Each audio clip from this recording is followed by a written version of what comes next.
The girl sat in her wheelchair near the corner of the small bus station where people usually hurried past without looking twice.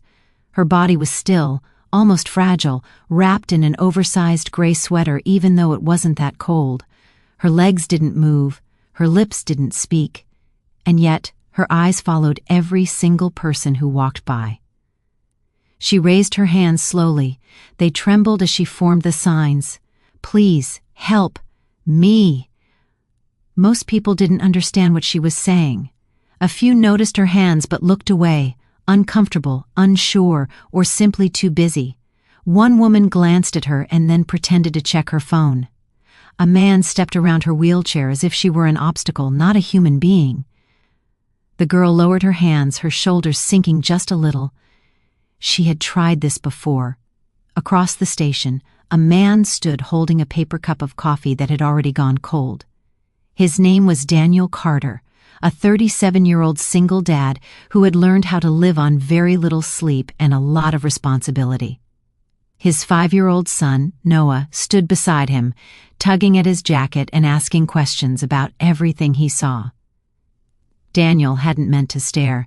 At first he thought the girl was just stretching her fingers or fidgeting, but then he noticed the way her hands moved, careful, intentional, practiced. He knew those movements. His breath caught. "Dad?" Noah said, looking up at him.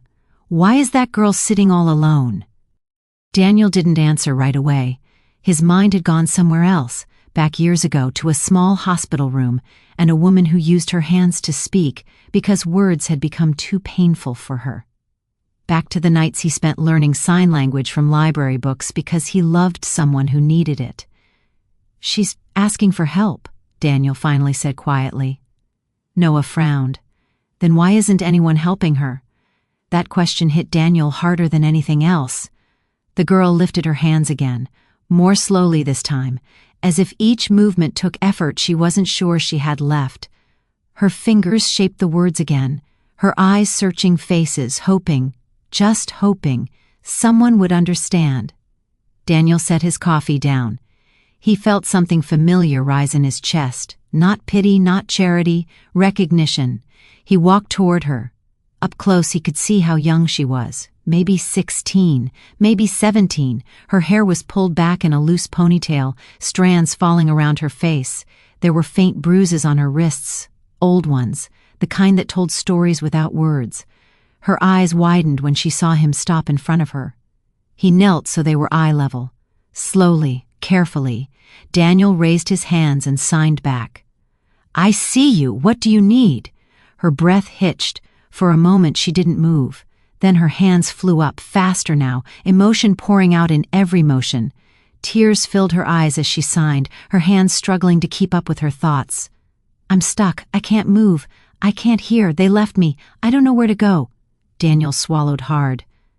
Noah watched silently, sensing something important was happening. Daniel signed again, his movements steady, grounding. "What's your name?"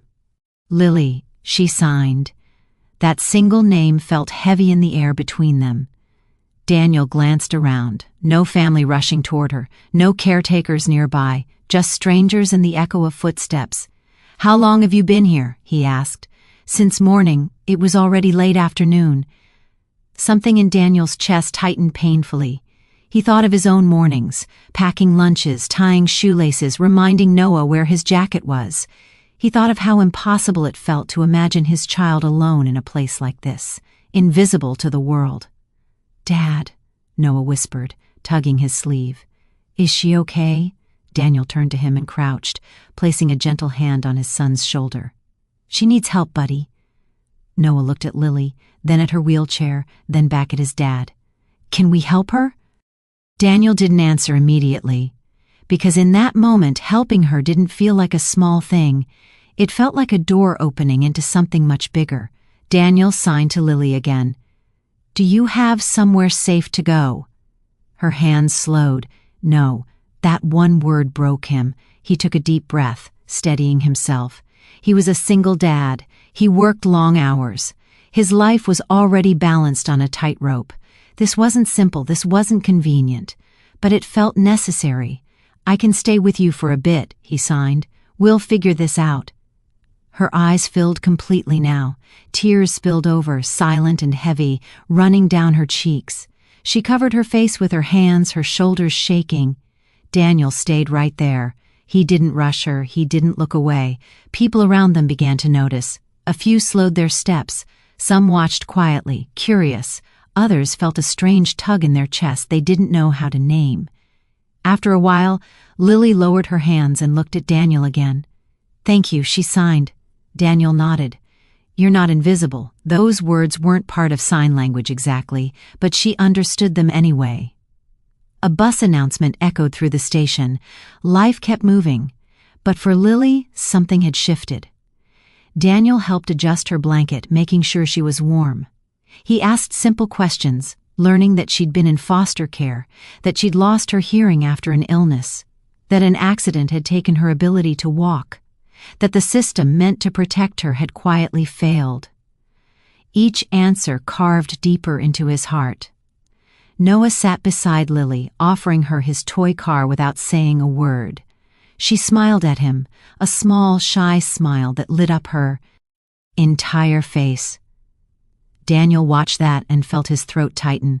He didn't know yet what he was going to do. He only knew one thing: walking away was no longer an option. And somewhere deep inside him, a choice had already been made, one that would change not just Lily's life, but his and Noah's forever. Daniel hadn't planned on staying long, that's what he told himself, as he pushed Lily's wheelchair out of the bus station and into the fading afternoon light. He told himself he was just helping her find the right office, the right number to call, the right person who would know what to do. But deep down, something already felt different. The parking lot smelled like oil and rain. Daniel guided the wheelchair carefully, glancing down every few seconds to make sure Lily was comfortable. She sat quietly now, her hands resting in her lap, her eyes taking in everything around her like she was afraid it might disappear. Noah walked on the other side, unusually quiet for a 5-year-old. Daniel stopped beside his old pickup truck. He signed gently. "I'm going to take you somewhere warm, somewhere safe. Is that okay?" Lily hesitated. Her fingers lifted slowly. "I don't want to be a problem." That sentence, those exact words, hit Daniel harder than any cry ever could have. He crouched so she could see his face clearly. "You are not a problem," he signed firmly. "You're a person." Her lips trembled. She nodded. Daniel helped lift the wheelchair ramp and secure her safely. Every movement was careful, respectful, like he was afraid one wrong step might break the fragile trust forming between them. As they drove, the city slid past the windows, brick buildings flickering streetly. ETs, people heading home to dinners and families. Lily watched it all quietly. Noah finally spoke. "Dad? Yeah, buddy? Is she going to sleep outside tonight?" Daniel's grip tightened on the steering wheel. "No," he said, more certain than he had ever been about anything. "She's not." When they arrived at Daniel's small house, Lily's eyes widened. It wasn't big, it wasn't fancy. But warm light glowed from the windows, and a wind chime clinked softly on the porch. Daniel signed. "This is my home, just for tonight. We'll figure tomorrow out later." Lily stared at the doorway like it was something sacred. "No one's ever invited me into their house before," she signed. Daniel didn't respond right away. He swallowed the lump in his throat and focused on opening the door. Inside, Noah ran to grab extra blankets. Daniel moved furniture gently to make space for Lily's wheelchair. Nothing felt inconvenient. Everything felt necessary.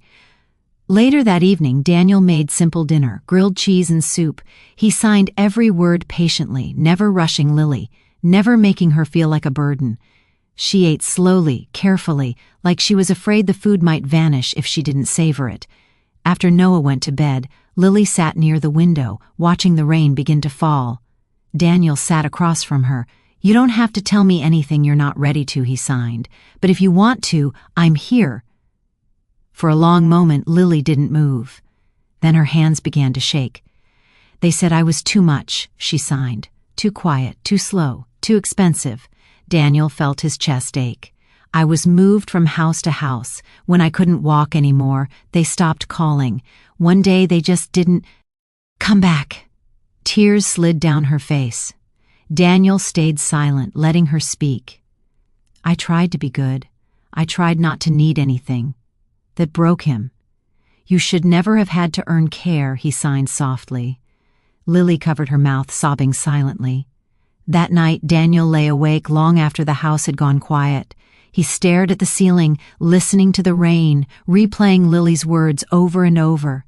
He thought about his late wife, about the promises they'd made to raise Noah with kindness, about the nights she'd told him, love shows up, even when it's hard. Morning came too quickly. Daniel spent the next day making calls, social services, disability advocates, old contacts he hadn't spoken to in years. Every conversation ended the same way, with apologies and waiting lists. Lily watched him from the living room, her face tight with fear. They're going to take me away, she signed. Daniel knelt in front of her. No one is taking you anywhere today. But inside, doubt crept in. That afternoon, a social worker named Miss Hernandez arrived. She was kind but cautious. She asked questions, took notes, looked around the house. Lily's hands clenched tightly in her lap. Miss Hernandez sighed. She's been flagged as high need, she said quietly. Finding placement won't be easy. Daniel felt something rise up in him, something fierce. What if she stays here, he asked. The room went quiet. Miss Hernandez raised her eyebrows.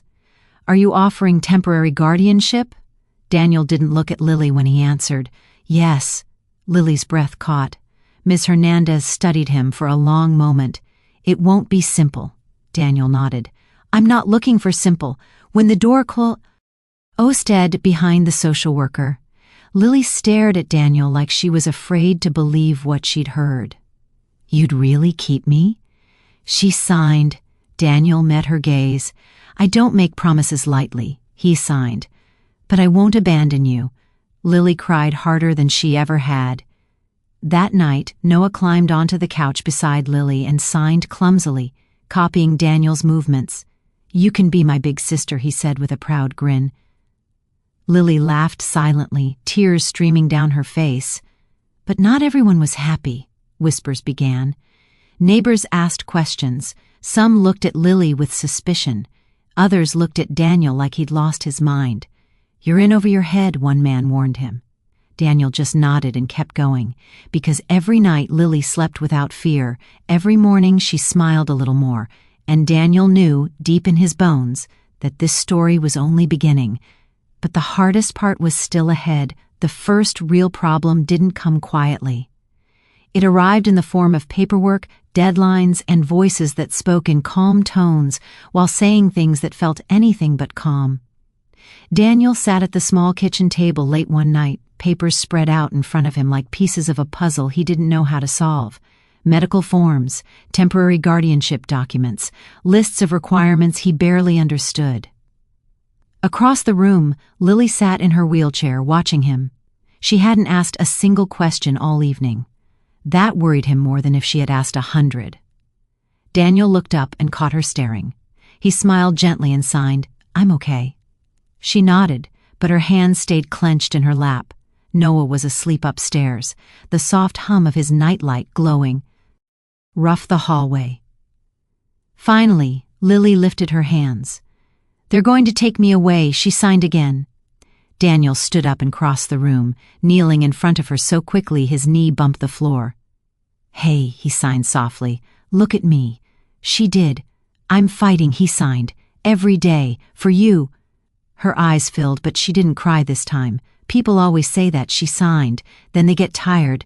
That sentence cut deeper than she knew. Daniel inhaled slowly. I get tired too, he signed honestly. But I don't quit. Lily searched his face, like she was memorizing it in case it disappeared. The next morning, everything changed. Daniel was making breakfast when his phone rang. The number was unfamiliar. He wiped his hands on a towel and answered. Mr. Carter, a woman said, this is Child and Family Services. His stomach dropped. We need to reassess Lily's placement, a woman continued. There's been a development. Daniel leaned against the counter. What kind of development? She has a biological relative who's come forward. The room felt suddenly too small. What relative? An aunt, the woman said. She lives 2 states away. Daniel closed his eyes. Does Lily know? He asked. No, not yet. When he hung up, his hands were shaking. Lily watched him from the table, reading his face. What happened? She signed. Daniel hesitated. He hated this part, the part where adults made decisions about a life without asking the person living it. He signed slowly, carefully. Someone from your past might want custody. Her face drained of color. I don't want to go, she signed immediately. Please? Daniel reached for her hands.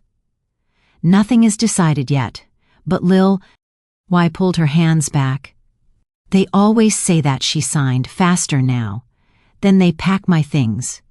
Her breathing grew shallow, her hands trembled. Daniel had never seen a panic attack in silence before. It was terrifying. He signed urgently. You're safe, you're here. She shook her head, tears spilling.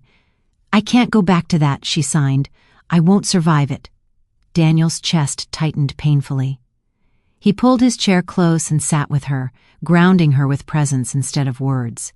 He breathed slowly, exaggerating each inhale and exhale until she began to mirror him. After a long time, her shaking eased. She leaned forward slightly, resting her forehead against his shoulder. Daniel froze for half a second, then he gently rested his hand on her back. It felt natural, protective. Right. Later that day, Miss Hernandez returned. She spoke kindly, but her words felt heavy.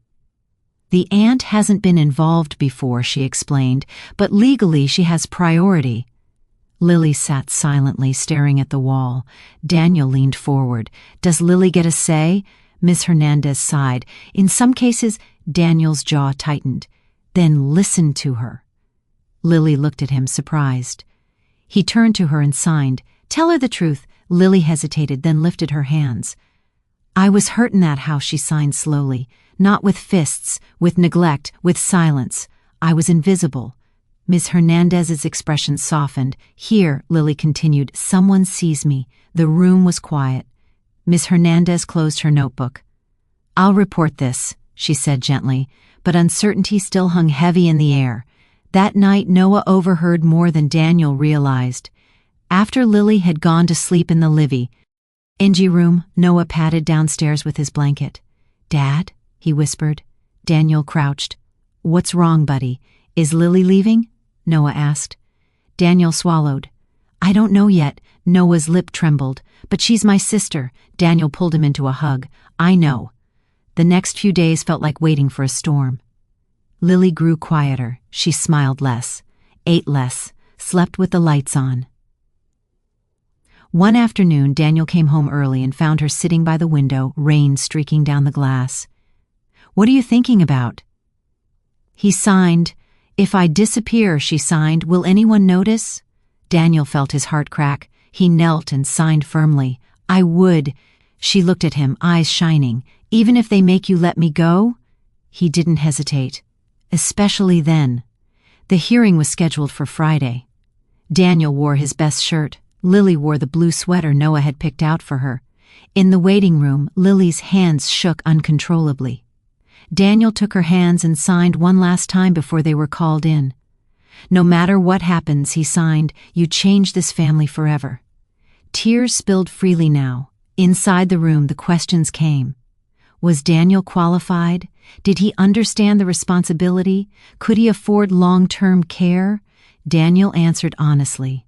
Yes, it's hard. Yes, it's scary. Yes, he'd have to change everything. But she's worth it, he said aloud, his voice breaking. The judge looked at Lily. Do you feel safe with Mr. Carter? She asked. Lily lifted her hands. For the first time in my life, she signed, I feel at home. The room was silent. The judge nodded slowly. I need time to consider. Just like that, it was over. They walked out, uncertain. Auntie still hanging heavy. Outside, Lily looked up at Daniel. If this is goodbye, she signed softly. Thank you for seeing me. Daniel shook his head, his eyes burning. This isn't goodbye. But even as he signed it, fear whispered in his chest, because sometimes love isn't enough, and the final decision would change everything. The waiting was the worst part. Not the kind where minutes crawl by slowly, but the kind where days pass and every knock on the door feels like it might shatter your life. Daniel tried to keep things normal. He packed Noah's lunch every morning. He made Lily's tea just the way she liked it, warm, not hot. He smiled, he joked, he signed gently. But underneath it all, fear lived in his chest. Lily felt it too. She noticed how Daniel paused before answering phone calls, how he stared at the mailbox a second too long, how Noah watched both of them with eyes too old for 5 years. One evening Lily signed something she'd never signed before. "If I leave," she asked quietly, "will you forget me?" Daniel froze. He set the dishes down and walked straight to her. "Never," he signed firmly. "You're already part of us." Her eyes filled instantly. "People say that," she signed. "Then time erases me." Daniel shook his head. "Time doesn't erase love," he signed. "It proves it." That night, Lily couldn't sleep.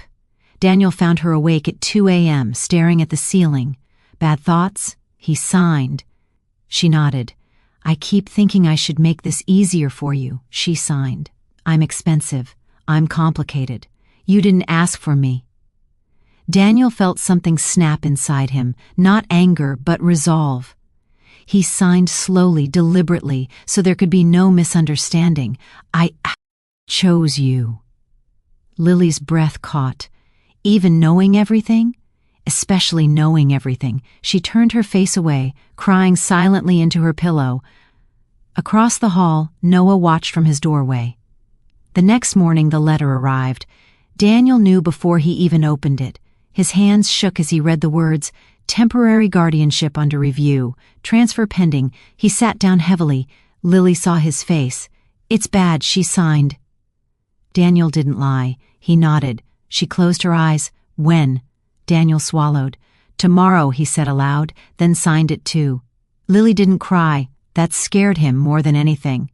She simply nodded, then signed something that made his heart stop. "Can I say goodbye properly?" Daniel looked at her, panic rising. "This isn't final," he signed. "I'm still fighting," but Lily shook her head. "I've learned to recognize endings." That afternoon felt unreal. Lily asked to go outside. Daniel wheeled her to the porch. The sun was setting, painting the sky soft orange and pink. She lifted her hands slowly. "Thank you for letting me feel normal," she signed. "Even for a little while." Daniel crouched in front of her. "You are normal," he signed. "The world just failed you." Noah came running out, holding something behind his back. "I made this," he said shyly. He handed Lily a crayon drawing, 3 stick figures holding hands. One was in a wheelchair, one was tall, one was small. Above them, Noah had written, "Family."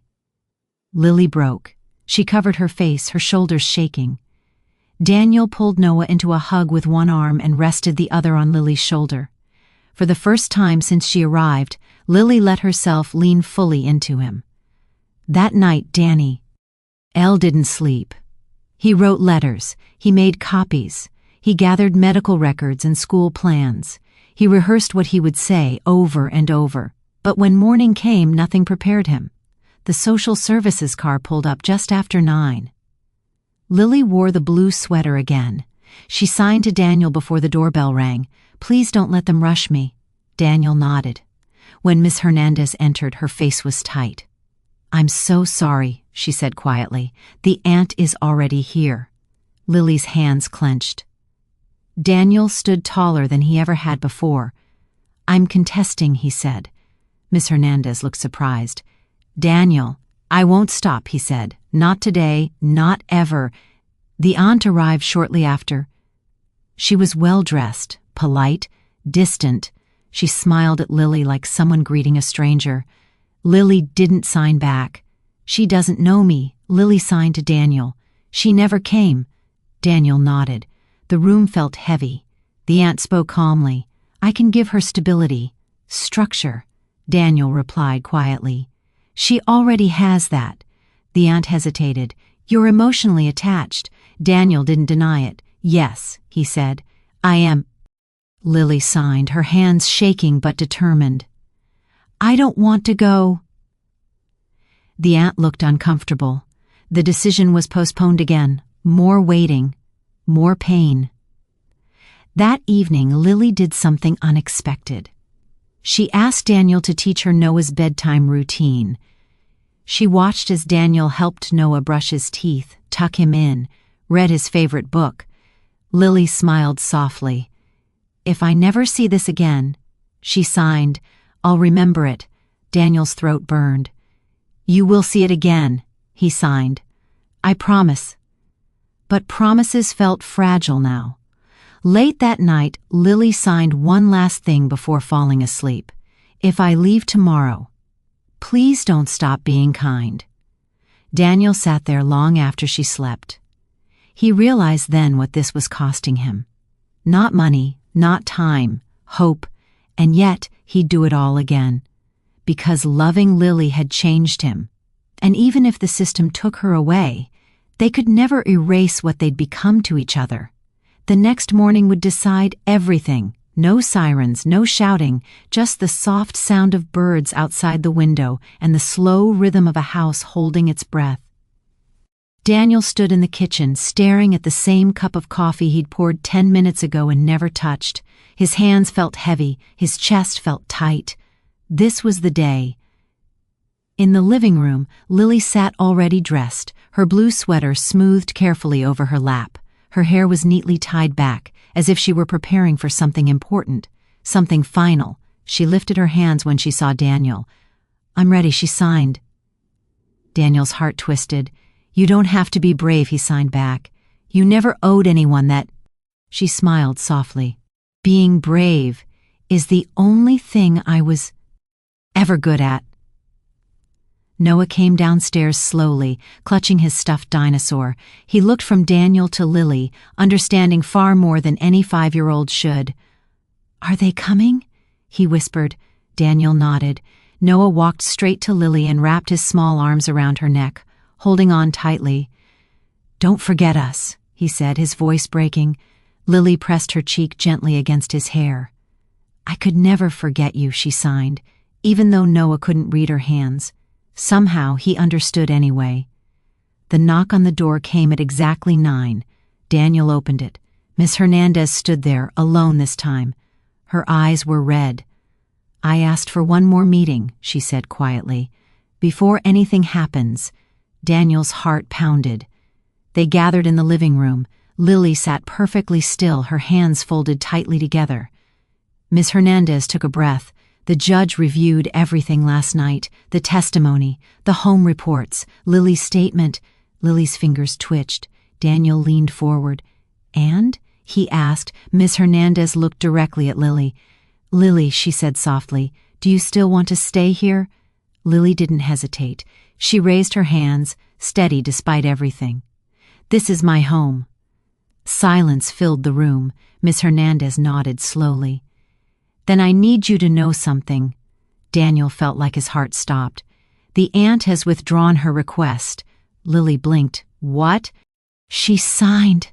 She realized she wasn't prepared to care for you," Miss Hernandez continued, "and the court agreed." Daniel's breath left him in a shaky rush. "What does that mean?" he asked, afraid to hope. Miss Hernandez smiled through tears. "It means," she said, "that the court is granting long-term guardianship to you, Daniel. Effective immediately."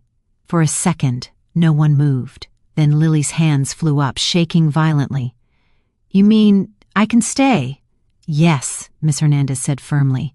"You're not going anywhere." Lily made a sound then. Not a word, not a cry, but something raw and broken open. She covered her face as her entire body shook with silent sobs. Daniel crossed the room in 2 steps and knelt beside her, pulling her carefully into his arms. "You're safe," he whispered, even though she couldn't hear. "You're home." Noah jumped into the hug, laughing and crying at the same time. Miss Hernandez turned away, wiping her eyes. That afternoon, something subtle but powerful changed. Lily didn't sit near the window anymore. She sat at the table. She helped Noah with his homework, pointing gently at the pages. She argued with Daniel over which movie to watch using exaggerated signs and playful expressions.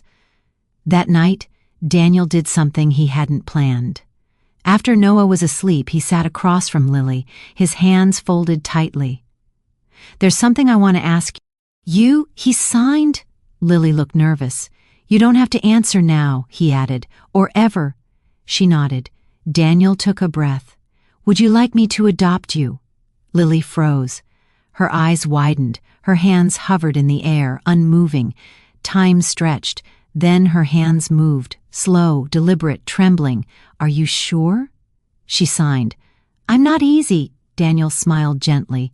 "Neither was your brother." A small laugh escaped her. Tears followed. "I've never been chosen before," she signed. Daniel reached out and placed his hand over hers. "I choose you. Every day." She broke completely then, crying into his shoulder like a child who had finally stopped running. Months passed. Paperwork turned into plans. Therapy appointments became routine. Lily learned new signs. Noah learned more too, proudly correcting Daniel when he got one wrong. On adoption day, Lily wore the same blue sweater. The judge smiled warmly. "Welcome to your forever family, Lily Carter." She signed one last thing before leaving the courtroom. "I was invisible once." Daniel squeezed her hand. "Not anymore." Outside, the sun shone brightly. Noah ran ahead, laughing. Daniel walked beside Lily, pushing her wheelchair, not out of obligation, but out of love. And for the first time in her life, Lily didn't feel like someone waiting to be left behind. She felt like someone who belonged. The end.